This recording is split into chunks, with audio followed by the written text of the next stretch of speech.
ಓಂ ಶ್ರೀ ಗುರು ಬಸವಲಿಂಗಾಯ ನಮಃ. ಸರ್ವರಿಗೂ ಶರಣ.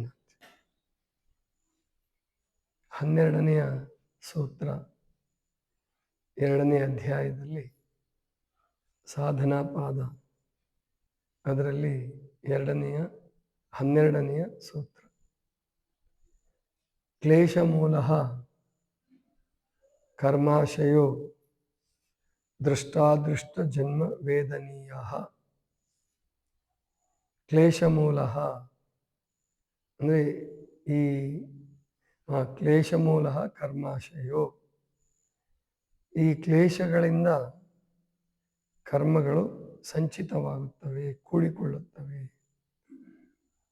ಕರ್ಮ ಅಂದರೆ ಬೀಜಗಳು, ಬೀಜ ರೂಪದಲ್ಲಿ. ಕರ್ಮ ಅಂದ ಕೂಡಲೇ ಎಲ್ರಿಗೂ ಕೆಟ್ಟದ್ದೇ ನೆನಪಿಗೆ ಬರ್ತದೆ. ಕೆಟ್ಟದ್ದೇ ನೆನಪಿಗೆ ಬರಬೇಕಾದ್ದೇನಿಲ್ಲ. ದುಷ್ಕರ್ಮಗಳು ಕೆಟ್ಟವು, ಸತ್ಕರ್ಮಗಳು ಒಳ್ಳೆಯವು. ಎರಡೂ ಜನ್ಮಕ್ಕೆ ಕಾರಣವಾಗುತ್ತವೆ. ಈ ಕರ್ಮಕ್ಕೆ ಮೂಲ ಏನಪ್ಪ ಅಂದರೆ ಕ್ಲೇಶಗಳು, ಪಂಚಕ್ಲೇಶಗಳು ಅಂತ ಹೇಳಿದ್ವಲ್ಲ. ಅವಿದ್ಯ, ಅಸ್ಮಿತ, ರಾಗ, ದ್ವೇಷ, ಅಭಿನಿವೇಶ. ಇವೇನಿದಾವಲ್ಲ, ಇವು ಕರ್ಮಗಳು, ಕರ್ಮಕ್ಕೆ ಮೂಲ ಆಗ್ತವೆ. ಕರ್ಮಾಶಯೋ, ಕರ್ಮಗಳ ಕೂಟದಿಂದ ಅಥವಾ ಕರ್ಮಗಳ ಸಂಚಯದಿಂದ ದೃಷ್ಟ ಅದೃಷ್ಟ ಜನ್ಮ ವೇದನೀಯ. ಅಂದರೆ ದೃಷ್ಟ ಅಂದರೆ ಕಾಣುವ, ಅದೃಷ್ಟ ಅಂದರೆ ಕಾಣಲಾರದ. ಈ ಜನ್ಮ ನಮಗೇನಿದೆಯಲ್ಲ, ಈಗ ನನಗೆ ನನ್ನ ಜನ್ಮ, ನಿಮಗೆ ನಿಮ್ಮ ಜನ್ಮ, ಇದು ಕಾಣುವಂಥದ್ದು, ದೃಷ್ಟ ಅಂತ ಕರೀತಾರೆ. ಕಾಣಲಾರದ ಜನ್ಮಗಳು ಅಂದರೆ ಹಿಂದಿನ ಮತ್ತು ಮುಂದಿನ ಜನ್ಮಗಳು. ನಾನು ಹಿಂದೆ ಏನಾಗಿದ್ದೆ ಅಂತ ತಿಳ್ಕೊಳ್ಳೋದು ಭಾಳ ಕಷ್ಟ, ಗೊತ್ತೂ ಆಗಲ್ಲ. ಮುಂದೆ ಏನಾಗ್ತೀನಿ ಅಂತ ತಿಳ್ಕೊಳ್ಳೋದು ಕಷ್ಟ. ದೊಡ್ಡ ದೊಡ್ಡ ಋಷಿಗಳಿಗೆ, ಮಹಾತ್ಮರಿಗೆ, ಪ್ರವಾದಿಗಳಿಗೂ ಕೆಲವು ಸಾರಿ ಇದು ಕಠಿಣವಾದ ಸಂಗತಿ. ಗೊತ್ತಾಗುತ್ತೆ ಕೆಲವರಿಗೆ, ಇದು ಒಂದೇ ಜನ್ಮ ಅಲ್ಲ ನಂದು, ಇನ್ನೂ ಎಷ್ಟೋ ಜನ್ಮಗಳು ನಾನು ಬಂದಿದ್ದೀನಿ ಇಲ್ಲಿ, ಮತ್ತೆ ಬರಬೇಕಾಗತ್ತೆ ಅನ್ನೋದು ಗೊತ್ತಿದೆ. ಆದರೆ ಏನು ಜನ್ಮ ಬಂದಿತ್ತು, ಯಾಕೆ ಬಂತು, ಈಗಿರುವ ಜನ್ಮ ಏನು, ಯಾಕೆ ಇದು ಕಾರಣ ಏನು, ಈ ಜನ್ಮದಲ್ಲಿ ಬಂದಿರತಕ್ಕಂತಹ ಏನು ಸಬಲತೆಗಳು ಮತ್ತು ದುರ್ಬಲತೆಗಳು, plus and minus things, minus points ಪ್ರತಿಯೊಬ್ಬರಿಗೂ ಇರ್ತದೆ. ಕೆಲವರಿಗೆ ಕಲೆ ಇರ್ತದೆ, ಕಲೆಯ ಜೊತೆಗೆ ದುಶ್ಚಟಗಳು ಬಂದಿರ್ತಾವೆ. ಇನ್ನು ಕೆಲವರಿಗೆ ದುಶ್ಚಟಗಳು ಇಲ್ಲ, ಕಲೆಗಳು ಇಲ್ಲ, ವಿದ್ಯೆನೂ ಇಲ್ಲ. ಈ ರೀತಿಯಾದಂಥದ್ದಾಗುತ್ತೆ. ಯಾಕಾಗುತ್ತೆ, ಹೇಗೆ, ಇದನ್ನು ದೊಡ್ಡವ್ರಿಗೂ ಕೂಡ ಉತ್ತರ ಕೊಡೋಕ್ಕಾಗಿಲ್ಲ. ಕಠೋಪನಿಷತ್ ಅಂತ ಬರುತ್ತೆ. ಅಂದರೆ ಉಪನಿಷತ್ತುಗಳು ಪುರಾಣಗಳ ಥರ ಅಲ್ಲ. ಪುರಾಣಗಳಿಗೂ ಉಪನಿಷತ್ತುಗಳಿಗೂ ತುಂಬ ವ್ಯತ್ಯಾಸ ಇದೆ. ಉಪನಿಷತ್ತುಗಳು ಕಂಡದ್ದನ್ನು ಕಂಡ ಹಾಗೆ ಹೇಳೋದು, ಅದನ್ನು ಸ್ವಲ್ಪ ದೈವಿಮಯವಾಗಿ, ಕಾವ್ಯಾತ್ಮಕವಾಗಿ ಹೇಳ್ತವೆ ಉಪನಿಷತ್ತುಗಳು. ಋಷಿಗಳು ಏನನ್ನು ನೋಡಿದ್ರೋ, ಏನನ್ನು ಅನುಭವಿಸಿದ್ರೋ, ದಿವ್ಯ ದೃಷ್ಟಿಯಿಂದ ಏನನ್ನು ಕಂಡ್ರೋ ಅದನ್ನು ಮಾತ್ರ ಹೇಳ್ತಾರೆ. ಆದರೆ ಪುರಾಣಗಳು ಹಂಗಲ್ಲ, ಏನು ಬೇಕಾದರೂ ಹೇಳ್ಬೋದಲ್ಲ, ಏನು ಬೇಕಾದ್ದು ಮಾಡಿಸ್ಬೋದು, ಬೇಕಾದ್ದು ಬರೀಬೋದು. ಬರೆಯುವ, ಆ ರಚಿಸುವ ಶಕ್ತಿ ಒಂದಿದ್ರೆ, ಕಾವ್ಯ ಶಕ್ತಿ ಇದ್ರೂ ಮುಗೀತದೆ ಅವ್ರಿಗೆ. ಅದಕ್ಕೇನು ಆಧಾರ ಬೇಕು ಅಂತಿಲ್ಲ, ಕಾಣಬೇಕು ಅಂತಿಲ್ಲ, ಅಥವಾ ಯಾರಾದರೂ ಏನಾರು ಅನ್ಕೊತಾರೆ ಅಂತಿಲ್ಲ, ವಿಜ್ಞಾನ ಬೇಕಾಗಿಲ್ಲ, ಧರ್ಮವೂ ಬೇಕಾಗಿಲ್ಲ. ಕೆಲವು ಸಾರಿ ಅದೊಂಥರ ಈ ಆಧ್ಯಾತ್ಮ ಕ್ಷೇತ್ರದಲ್ಲಿ ಪುರಾಣಗಳು ಅಂದರೆ ನನ್ನ ಪ್ರಕಾರ ವಿಪರ್ಯಯ. ವಿಪರ್ಯಯ ಅಂದರೆ ಮಿಥ್ಯ ಜ್ಞಾನ ಮತದ್ರೂಪ, ಗೊತ್ತಾಯ್ತಲ್ಲ. ಅಥವಾ ವಿಪರ್ಯಯ ಮತ್ತು ವಿಕಲ್ಪಗಳು ಸೇರಿ ಪುರಾಣಗಳಾಗಿದೆ. ಅದಕ್ಕೆ ಶರಣರು ಸ್ಪಷ್ಟವಾಗಿ ಹೇಳ್ತಾರೆ, ಪುರಾಣವೆಂಬುದು ಪುಂಡರಗೋಷ್ಠಿ. ಪ್ರಭುದೇವ್ರ ಮಾತಿದೆ. ಅಲಂಪ್ರಭುಗಳು ಹೇಳ್ತಾರೆ, ಬೇರೆ ಶರಣರು ಹೇಳ್ತಾರೆ, ಪುರಾಣ ಅಂದರೆ ಅದು ಹೊತ್ತು ಹೋಗದೆ ಪುಂಡರಾಲಿಪ ಮತ್ತಮತಿಗಳ ಗೋಷ್ಠಿ ಅಂತ ಚಾಮರಸ ಕೂಡ ಕರೀತಾನೆ. ಆದರೆ ಉಪನಿಷತ್ತುಗಳು ಹಾಗಲ್ಲ. ಉಪನಿಷತ್ತುಗಳು ಯೋಗ ಸಿದ್ಧಾಂತಗಳು ಮತ್ತು ಷಡ್ದರ್ಶನಗಳು ಅಂತ ಏನು ಬರ್ತಾವಲ್ಲ, ನಮ್ಮಲ್ಲಿ ಷಡ್ದರ್ಶನಗಳು ಅಂತ ಬರ್ತದೆ. ಸಾಂಖ್ಯ, ಆಮೇಲಿಂದ ಪೂರ್ವ ಮೀಮಾಂಸಾ, ಉತ್ತರ ಮೀಮಾಂಸಾ, ಯೋಗ, ವೈಶೇಷಿಕ ಅಂತ ಎಲ್ಲ ಬರುತ್ತೆ. ನ್ಯಾಯ ದರ್ಶನ ಕೂಡ ಒಂದಿದೆ. ಈ ಷಡ್ದರ್ಶನಗಳು ಪುರಾಣಗಳ ಥರ ಅಲ್ಲ, ಉಪನಿಷತ್ತುಗಳು ಪುರಾಣಗಳ ಥರ ಅಲ್ಲ. ಆದರೆ ಸಾಮಾನ್ಯ ಜನರಿಗೆ ಪುರಾಣನೇ ಮಜಾ ಚಂದ ಅನ್ನಿಸ್ತು. ಅವುಗಳ ಥರ ಪೂಜೆ ಮಾಡೋದು, ಮೂರ್ತಿ ಮಾಡೋದು. ಈಗ ಶರಣಬಸಪ್ಪನ ಪುರಾಣ ಅಂತ ಹಚ್ತಾರೆ, ಏನು ಒಂದು 50 ವರ್ಷಗಟ್ಟಲೆ ಹಚ್ಚಿರ್ತಾರೆ. ಏನು ಆನಂದ ಪಡ್ತಾರೆ ಶ್ರಾವಣ ಮಾಸದಲ್ಲಿ ನೋಡಬೇಕು. ಆ ಕುಂಟೆ, ಈಚು, ನೇಗಿಲು, ತೊಟ್ಲು ಎಲ್ಲ ಹರಾಜು ಹಾಕಿ ಆ ಪುರಾಣಕಾರ ದುಡ್ಡು ಮಾಡಿಕೊಂಡು ಮಸ್ತಾಗಿ ಅದ್ರ ದಾಸೋಹ ಮಾಡೋರು ಮಾಡಿ ಶರಣಬಸಪ್ಪನ ಪುರಾಣ ನಡೆಸಿರ್ತಾರೆ. ಬದಲಾವಣೆ ಯಾರಲ್ಲಾದರೂ ಕೇಳಬೇಡಿ, ಅವರೆಲ್ಲಿರ್ತಾರೋ ಅಲ್ಲೇ ಇರ್ತಾರೆ. ಬಹಳ ಜನ ಎಲ್ಲೊಬ್ಬೊಬ್ಬರು ಬದಲಾವಣೆ ಆಗ್ಬೋದು. ಆದರೆ ಪತಂಜಲಿ ಯೋಗ ಸೂತ್ರ ಮೊದಲು ನಮಗೆ ಅರ್ಥ ಆಗೋದೇ ಕಠಿಣ. ಪತಂಜಲಿ ಯೋಗ ಸೂತ್ರದ ಕಡೆಗೆ ಗಮನ ಹರಿಸೋರ ಸಂಖ್ಯೆನೇ ತುಂಬ ಕಡಿಮೆ. ತುಂಬ ಕಡಿಮೆ ಅಂದರೆ ತುಂಬ ಕಡಿಮೆ.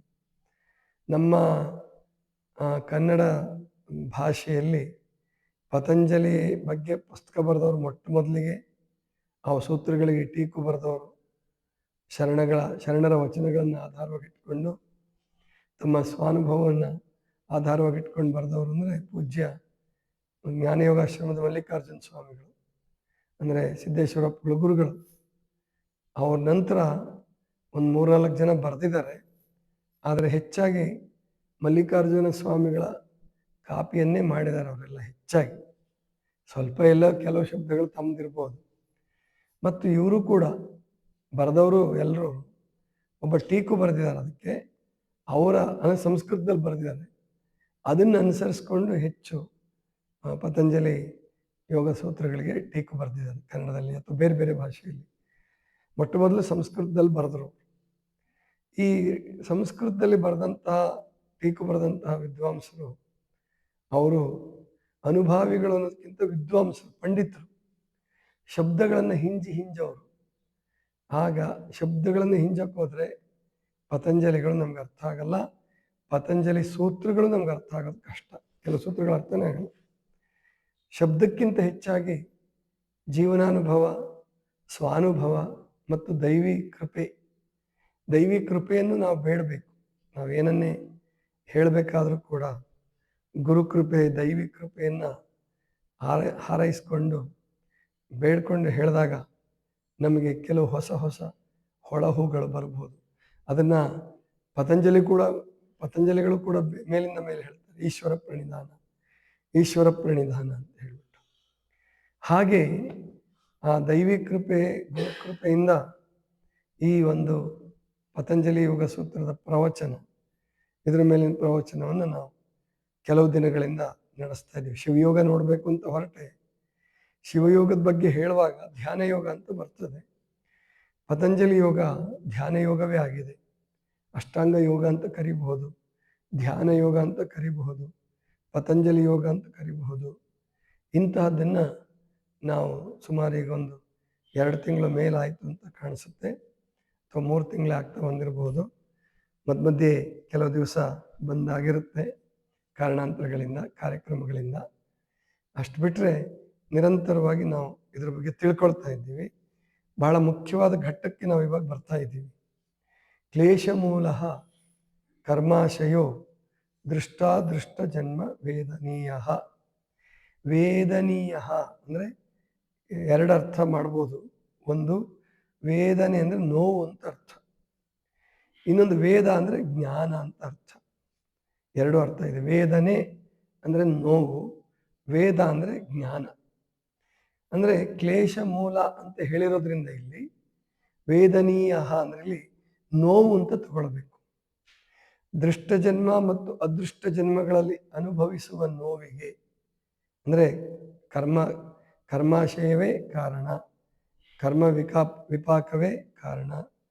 ಕರ್ಮ ವಿಪಾಕಕ್ಕೆ ಕಾರಣ ಏನು ಅಂದರೆ ಕ್ಲೇಶಗಳಿಗೆ ಕಾರಣ ಏನು ಅಂದರೆ ಹುಟ್ಟುಗುಣಗಳು. ಕ್ಲೇಶ ಅಂದರೆ ಹುಟ್ಟುಗುಣಗಳು ಅಂತ ತಿಳ್ಕೊಂಬಿಡಿ. ವೃತ್ತಿಗಳು ಮತ್ತು ಕ್ಲೇಶಗಳು ಅರಿಷಡ್ ವರ್ಗಗಳು, ಸಪ್ತವ್ಯಸನಗಳು, ಅಷ್ಟಮದಗಳು ಏನಿದಾವಲ್ಲ ಇವೆಲ್ಲ ಹುಟ್ಟು ಗುಣಗಳು. ಯಾರೂ ಕಲಿಸ್ಬೇಕಾಗಿಲ್ಲ ಇದನ್ನು. ರಾಗದ್ವೇಷ ಮಾಡೋದು ಯಾರಾದರೂ ಕಲಿಸ್ಬೇಕಾ? ಇಲ್ಲ. ಮೋಹವನ್ನು ಯಾರಾದರೂ ಕಲಿಸ್ಬೇಕಾ? ಇಲ್ಲ. ಜಗಳ ಆಡೋದು ಯಾರಾದರೂ ಕಲಿಸ್ಬೇಕಾ? ಇಲ್ಲ. ಹಗಲಗನಸು ಕಾಣೋದು, ಸುಳ್ಳೆ ಕಲ್ಪಿಸ್ಕೊಳ್ಳೋದು, ತಪ್ಪು ತಿಳುವಳಿಕೆ, ವಿಪರ್ಯ ಅಂದರೆ ತಪ್ಪು ತಿಳುವಳಿಕೆ ಯಾರಾದರೂ ಕಲಿಸ್ಬೇಕಾ? ಇಲ್ಲ.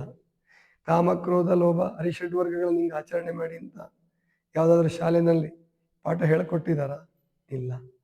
ಎಲ್ಲರೂ ಈ ಸುಳಿಯಲ್ಲಿ ಸಿಕ್ಕಿ ಒದ್ದಾಡಿ ಜನ್ಮಗಳ ಅನುಭವಿಸಿ ಕಡೆಗೆ ಗುರುಕೃಪೆಯೋ ದೈವಿ ಕೃಪೆಯೋ ತಾನು ಮಾಡಿದ ಪುಣ್ಯದ ಫಲವೋ ಅಥವಾ ಮೂರೂ ಸೇರಿಕೊಂಡು ಸ್ವಲ್ಪ ಜ್ಞಾನೋದಯ ಆಗಕ್ಕೆ ಶುರುವಾಗತ್ತೆ.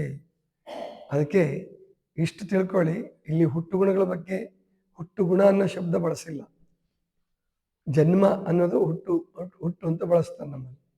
ಜನನ ಮರಣ ಎರಡು ಇರ್ತಕ್ಕಂಥದ್ದು ಜನ್ಮ, ಅದು ಹುಟ್ಟು ಅಂತ ಹೇಳ್ತಾರೆ.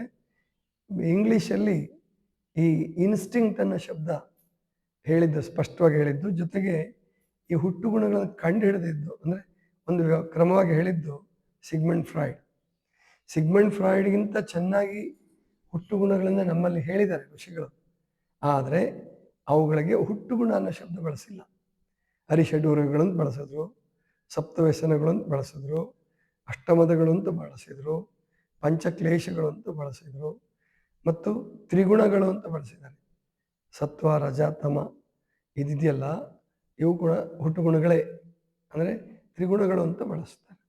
ಅಂದರೆ ಸಿಗ್ಮಂಡ್ ಫ್ರಾಯ್ಡ್ಗಿಂತಲೂ ಆಳವಾಗಿ, ಸಿಗ್ಮಂಡ್ ಫ್ರಾಯ್ಡ್ಗಿಂತ ವಿಸ್ತಾರವಾಗಿ ಈ ಹುಟ್ಟುಗುಣಗಳ ಬಗ್ಗೆ ಚರ್ಚೆ ಮಾಡಿದ್ರು ಕೂಡ ಹುಟ್ಟುಗುಣ ಅನ್ನೋ ಶಬ್ದನ ಅವ್ರು ಬಳಸಿಲ್ಲ. ಯಾಕೆ ಅಂದರೆ ಜನ್ಮದಲ್ಲಿ ಅದು ಕೂಡ್ಕೊಂಡ್ಬಿಟ್ಟಿದೆ, ಜನ್ಮ ಅನ್ನೋ ಶಬ್ದದಲ್ಲಿ.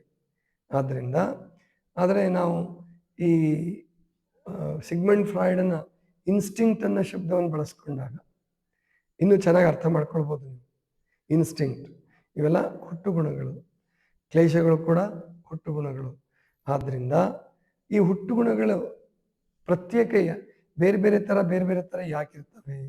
ಕೆಲವ್ರಿಗೆ ಕಾಮ ಜಾಸ್ತಿ, ಕೆಲವ್ರಿಗೆ ಕ್ರೋಧ ಜಾಸ್ತಿ, ಕೆಲವ್ರಿಗೆ ಲೋಭ ಜಾಸ್ತಿ.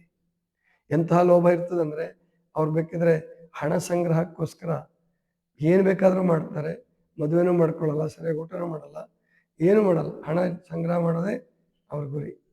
ಹಣ ಸಂಗ್ರಹ ಮಾಡೋದು, ನೋಡೋದು, ಇಡೋದು, ಗೊತ್ತಾಯ್ತಲ್ಲ, ಅದು ಲೋಭದ ವಿಕಾರ. ಮತ್ಸರ, ಹೊಟ್ಟೆ ಕಿಚ್ಚು. ಅದಕ್ಕಾಗಿ ಜನ್ಮಗಳನ್ನೇ ಸವಸ್ಬಿಡ್ತಾರೆ. ಅಂದರೆ ಇನ್ನೊಬ್ಬರನ್ನ ಕೊಂದು ತಾವು ಜೈಲು ಸೇರಿ ಈ ಥರ ಎಲ್ಲ ಮಾಡ್ತಾರೆ. ಇದಕ್ಕೆಲ್ಲ ಕಾರಣಗಳು ಹುಟ್ಟುಗುಣಗಳು. ಅಂದರೆ ಜನ್ಮದಲ್ಲಿ ಅನುಭವಿಸುವ ನೋವು, ದೃಷ್ಟ ಜನ್ಮ, ಅದೃಷ್ಟ ಜನ್ಮ. ದೃಷ್ಟ ಅಂದರೆ ಇಷ್ಟು ತಿಳ್ಕೊಳ್ಳಿ, ಅದೃಷ್ಟ ಅಂದರೆ ಒಳ್ಳೆಯದು ಅನ್ನೋದಕ್ಕೆ ಹೇಳ್ತಿರ್ತೀರ ಸಾಮಾನ್ಯವಾಗಿ ಕನ್ನಡದಲ್ಲಿ.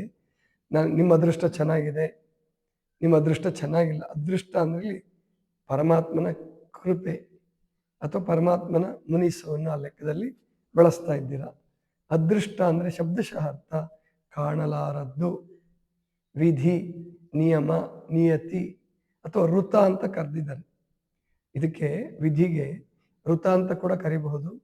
ಹೀಗೆ ಆ ಅದೃಷ್ಟ ಜನ್ಮಗಳು, ಇಲ್ಲಿ ಅದೃಷ್ಟ ಜನ್ಮ ಅಂದರೆ ಅದಲ್ಲ. ಅದೃಷ್ಟ ಅಂದರೆ ನಿಯತಿ, ವಿಧಿ ಮತ್ತು ಪರಮಾತ್ಮ ಅಂತ ಎಲ್ಲ ಅರ್ಥ ಮಾಡ್ಬೋದು ಕೂಡ. ಈ ಸೂತ್ರದಲ್ಲಿ ಅದೃಷ್ಟ ಜನ್ಮ ಅಂದರೆ ಕಾಣಲಾರದ ಜನ್ಮ, ಗೊತ್ತಿಲ್ಲದ ಜನ್ಮ, ಹಿಂದಿಂದು ಮತ್ತು ಮುಂದಿಂದು. ದೃಷ್ಟ ಜನ್ಮ ಅಂದರೆ ಈಗಿಂದು, ಈಗೇನು ನಾವು ಅನುಭವಿಸ್ತಾ ಇದ್ದೀವಲ್ಲ, ಈಗ ನಮಗೆ ಗೊತ್ತಾಗ್ತಿದೆಯಲ್ಲ, ಇದು ದೃಷ್ಟ ಜನ್ಮ.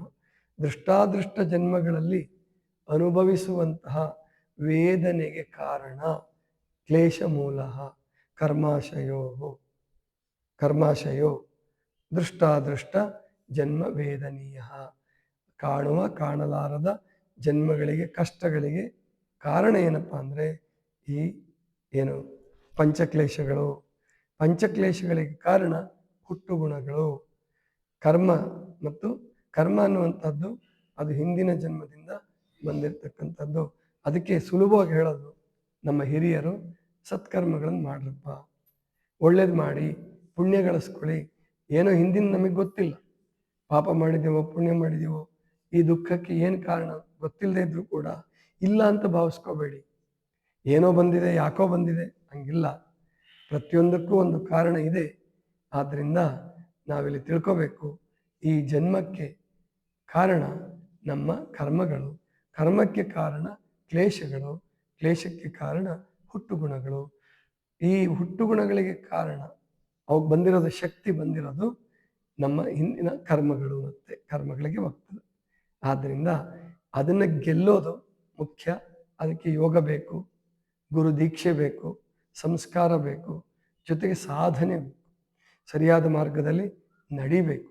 ಇವೆಲ್ಲವನ್ನೂ ಸೇರಿಸ್ಕೊಂಡು ನಮ್ಮ ಉತ್ತಮ ಜನ್ಮಗಳು ಅಥವಾ ಅಧಮ ಜನ್ಮಗಳು ರೂಪುಗೊಳ್ತವೆ ಅಂತಕ್ಕಂಥದ್ದು. ಅದರಿಂದ ನೋವನ್ನು ನಾವು ಅನುಭವಿಸ್ತೀವಿ. ವೇದನೀಯ ಅಂದರೆ ನೋವುಗಳನ್ನು ಅನುಭವಿಸುತ್ತೇವೆ, ನೋವು ಉಂಟಾಗುತ್ತದೆ.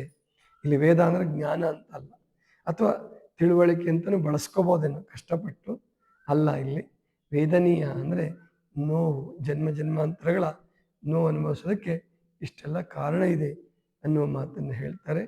ಇದಿಷ್ಟು ಇವತ್ತಿನ ಚಿಂತನ. ಸರ್ವರಿಗೂ ಶರಣು ಶರಣ.